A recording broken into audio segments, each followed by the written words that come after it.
वायोर्लक्षणं तस्य भेदाश्च रूपरहित स्पर्शवान्यवायुः स द्विविधो नित्यो अनित्यश्च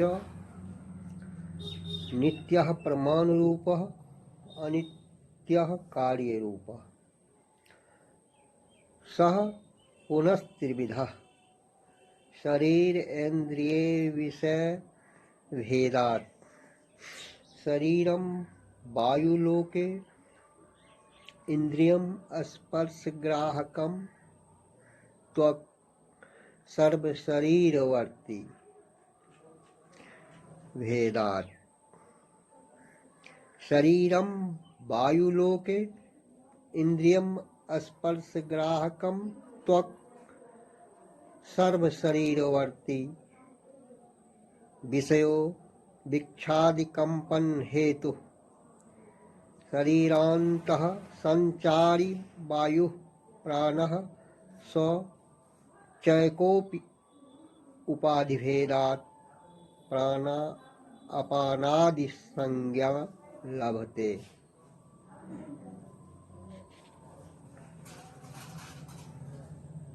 अर्थात जिसमें रूप नहीं है और स्पर्श है उस द्रव्य को वायु कहते हैं। उसके दो भेद हैं, नित्य और अनित्य। नित्य वायु परमाणु रूप है और अनित्य कार्य रूप है।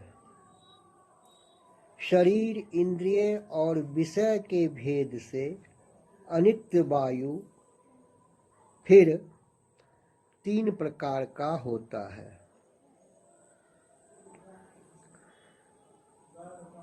वायु का शरीर वायुलोक में है, इंद्रिय स्पर्श को ग्रहण करने वाला त्वक है और वह समस्त शरीर में रहता है। वायु का विषय वृक्ष आदि के कंपन का हेतु है। शरीर के भीतर चलने वाले वायु को प्राण कहते हैं।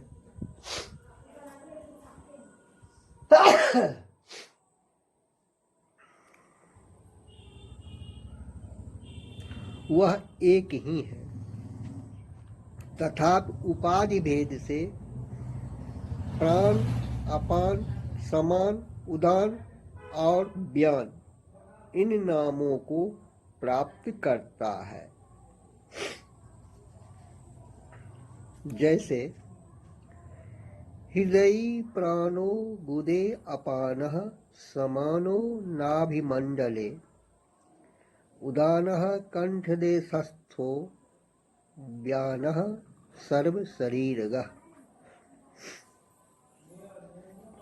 अर्थात प्राण हृदय में, अपान गुदा में, समान नाभिमंडल में, उदान कंठ देश में और ध्यान समस्त शरीर में रहता है।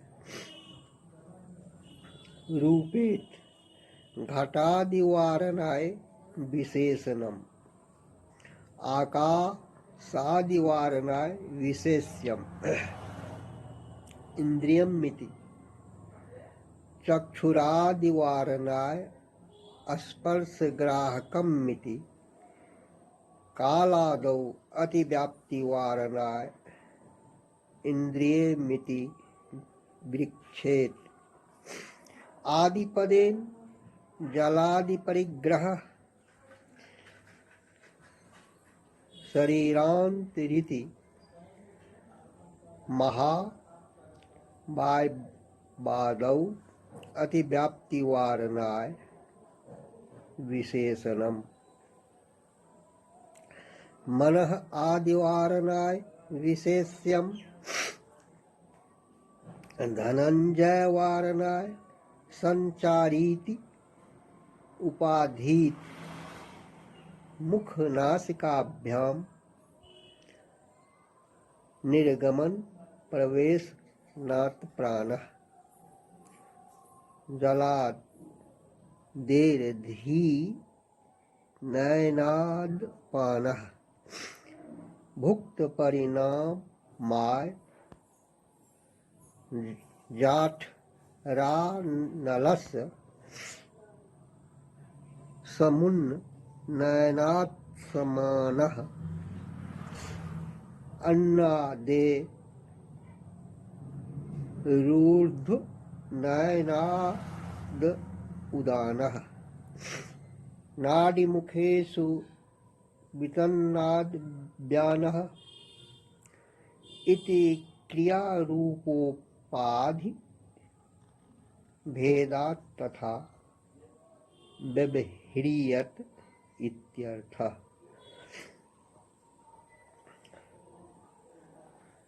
अर्थात स्पर्शवान इतना ही वायु का लक्षण करेंगे तो स्पर्श वाला होने से घट आदि में अति व्याप्ति होगी। अतः उसे हटाने के लिए रूप रहित ऐसा विशेषण दिया है।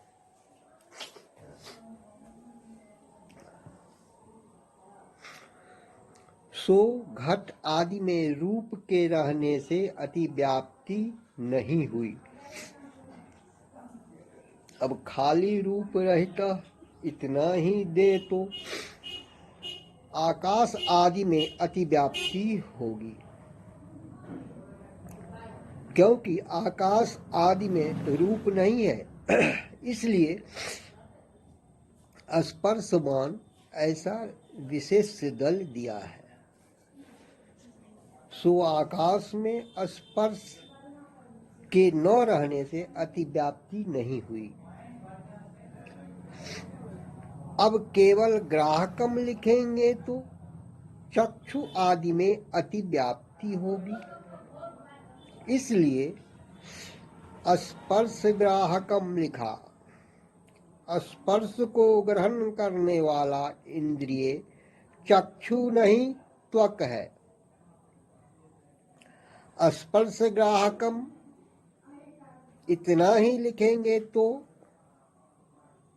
साधारण कारण काल आदि भी स्पर्श ग्राहक है, उनमें अति व्याप्ति होगी, इसलिए इंद्रियम ऐसा लिखा। काल आदि इंद्रिय नहीं, वृक्ष आदि के कंपन का कारण वायु विषय है।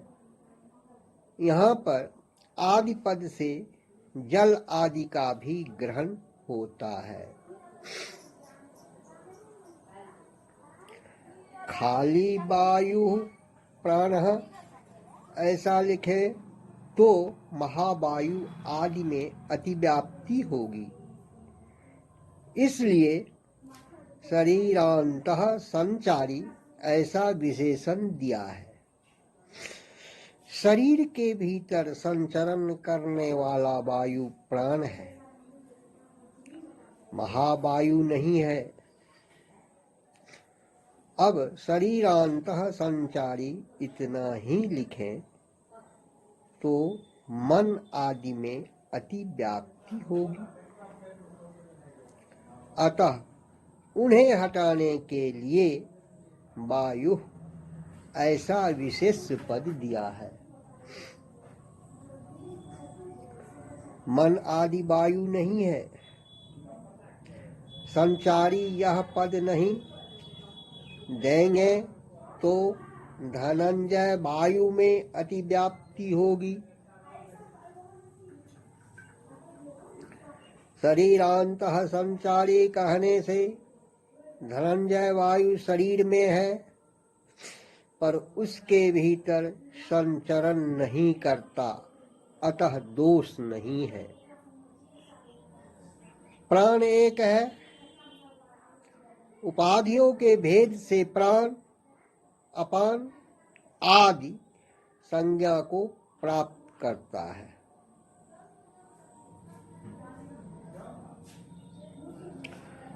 मुख और नाक से निकलने और प्रवेश करने से प्राण, जल और अन्न आदि को नीचे ले जाने से अपान, खाए गए अन्न के परिपाक के लिए पेट के अग्नि को नाभि मंडल ले जाने से समान, अन्न आदि को ऊपर ले जाने से उदान और नाड़ी मुखों में फैलाने से व्यान। इस प्रकार क्रियारूप उपाधियों के भेद से एक ही वायु का प्राण आदि 5 नामों से व्यवहार किया जाता है।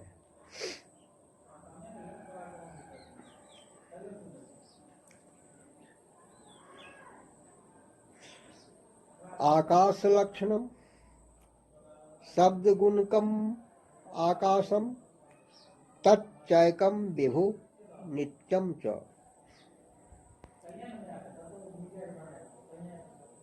शब्द गुण वाले द्रव्य का नाम आकाश है। वह एक विभु और नित्य है। आकाश का लक्षण है शब्द समवायी कारणत्वम आकाशत्वम, अर्थात जो शब्द का समवायी कारण है वह आकाश है। विभु का लक्षण है सर्वमूर्त द्रव्य संयोगित्वम विभुत्वम, अर्थात जो संपूर्ण मूर्त द्रव्यों का संयोगी है उसे विभु कहते हैं। विभु 4 माने गए हैं, आकाश, काल, दिक् और आत्मा। मूर्त का लक्षण है क्रियावत्वम मूर्तवत्वम, अर्थात जिसमें क्रिया रहती है उसे मूर्त कहते हैं। मूर्त द्रव्य 5 माने गए हैं, पृथ्वी, अप, तेज, वायु और मन।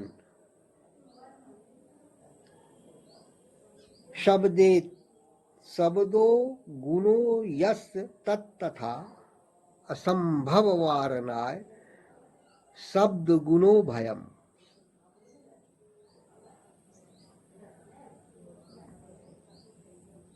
उद्भिविति सर्वमूर्त द्रव्य संगो गित्यर्थः,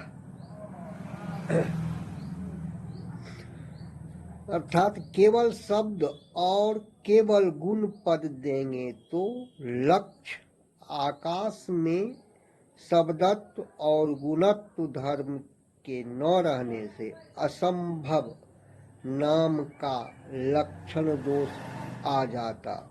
अतः उसका निवारण करने के लिए शब्द और गुण दोनों पद देने से शब्दों गुणों यस्य तत् ऐसा विग्रह कर बहुव्रीहि समास करने से समवाय संबंधेन शब्दाश्रयत्वम आकाशत्वम ऐसा लक्षण हुआ। अर्थात जिसमें समवाय संबंध से शब्द रहता है उसे आकाश कहते हैं।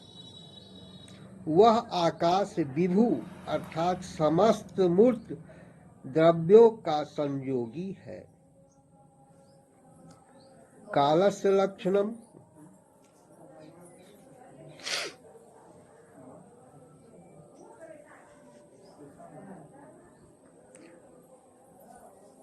कालस्य लक्षणम अतीतादि व्यवहार हेतु कालः स चैको विभुर नित्यश्च, अर्थात अतीत आदि, अतीत भूत भविष्यत और वर्तमान व्यवहार के कारण को काल कहते हैं, वह एक है, विभु और नित्य भी है।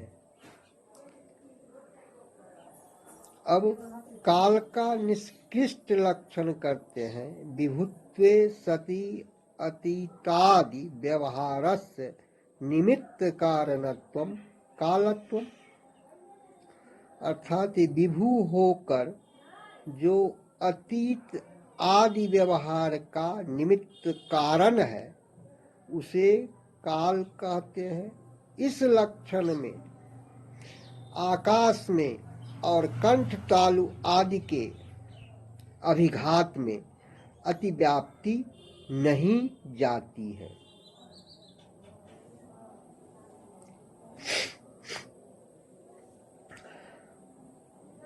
अतीतेत, अतीत इत्यादियों व्यवहारः अतीतः भविष्यत् वर्तमानः इत्यात्मकः तस्य असाधारण हेतुः काल इत्यर्थः। ननु इदं लक्षणम् आकाशे अतिव्याप्तं व्यवहारस्य शब्दात्मकत्वादिति चेत् न। अत्र हेतुपदेन निमित्त हेतोर विवक्षणात् न च एवमपि कंठ ताल्वाद्य भिघाते अतिव्याप्तिरिति वाच्यम् विभुत्वयापि निदेशात्। अतीत इत्यादि जो व्यवहार अतीत भविष्यत वर्तमान उसके असाधारण कारण को काल कहते हैं। व्यवहार शब्द रूप है।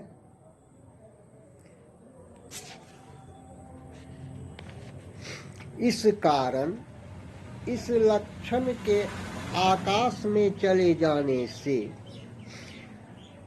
अतिव्याप्ति हो गई, ऐसी आशंका नहीं करनी चाहिए। यहाँ पर हेतु कारण पद में निमित्त हेतु कारण की विवक्षा है। अतीत आदि व्यवहार का निमित्त कारण काल है, आकाश नहीं। इतना करने पर भी कंठ तालु आदि का अभिघात भी अतीत आदि व्यवहार का निमित्त कारण है, अतः उसमें अतिव्याप्ति हो जाएगी। ऐसी आशंका नहीं करनी चाहिए। लक्षण में विभुत्व का निवेश करने से, अभिघात में विभुत्व के रहने से अतिव्याप्ति नहीं होगी।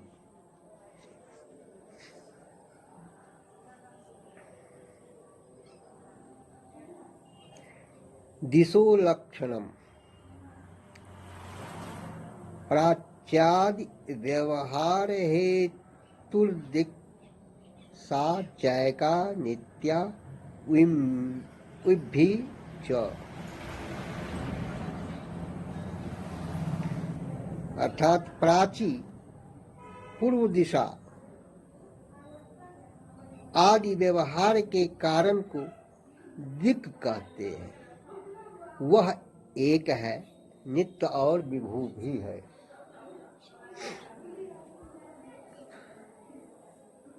अब दिक् का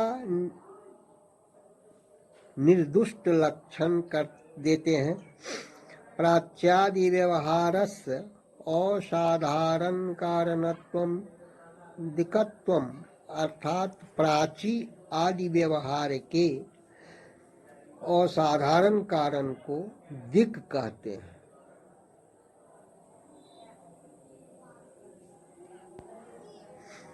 आकाश आदि तो कार्य मात्र का साधारण कारण है,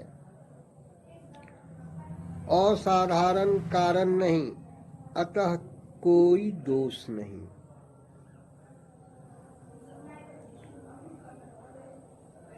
प्राचीति यम प्राची यम वाची यम प्रतीचि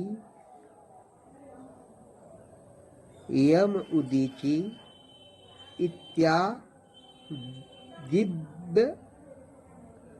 व्यवहार असाधारण कारणम दिगित्यर्थः। हेतु दिगित्य उच्यमाने परमाण्वादाव अतिव्याप्तिः अस्मात् तद वारणाय प्राच्यादि व्यवहार हेतुरिति आकाशादि वारणाय असाधारण यद्यपि बोध्यम्।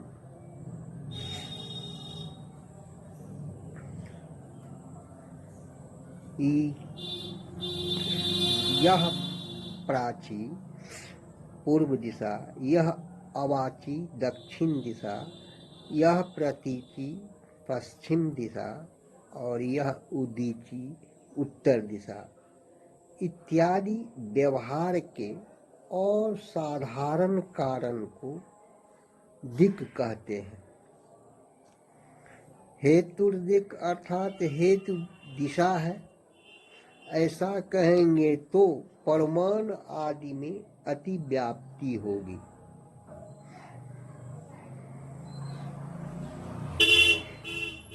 इसलिए उसको हटाने के लिए प्राच्यादि व्यवहार हेतु अर्थात प्राची आदि के व्यवहार का कारण कहा है।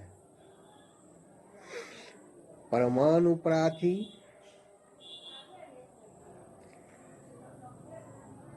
आदि के व्यवहार का कारण नहीं है, अतः दोष नहीं। इतने पर भी प्राची आदि व्यवहार के साधारण कारण आकाश आदि में अतिव्याप्ति होगी। इसलिए उसे हटाने के लिए असाधारण पद भी देना चाहिए।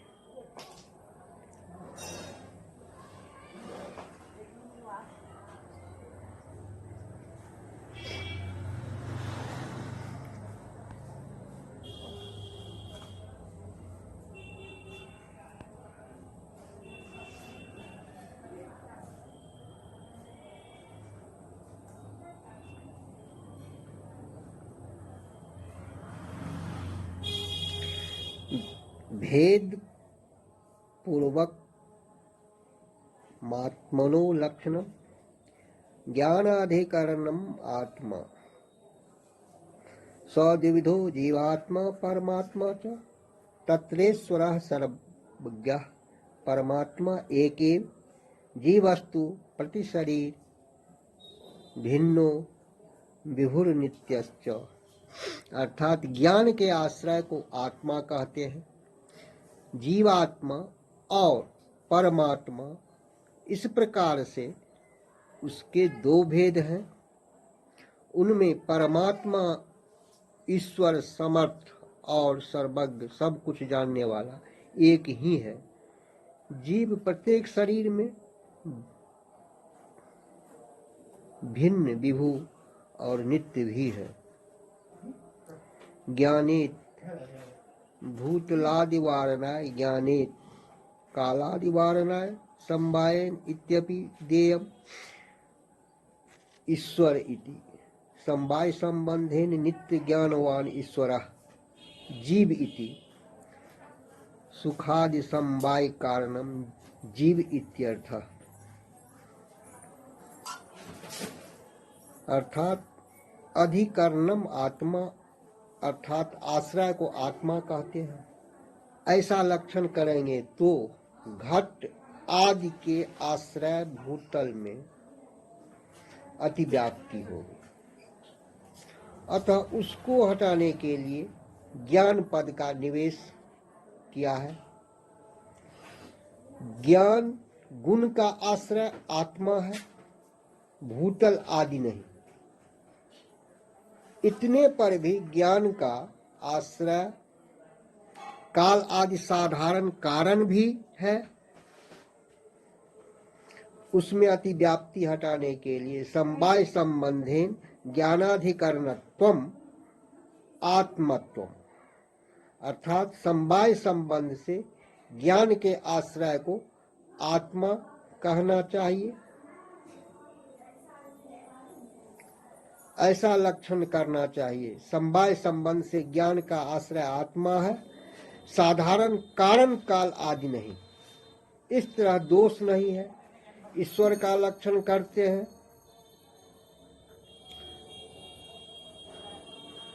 समवाय संबंधे नित्य ज्ञानवत्वम ईश्वरत्वम, अर्थात समवाय संबंध से नित्य ज्ञान वाले को ईश्वर कहते हैं। जीव का दूसरा लक्षण देते हैं सुखादि समवाय कारणत्वम, अर्थात सुख आदि का जो समवाय कारण है उसे ही जीव कहते हैं।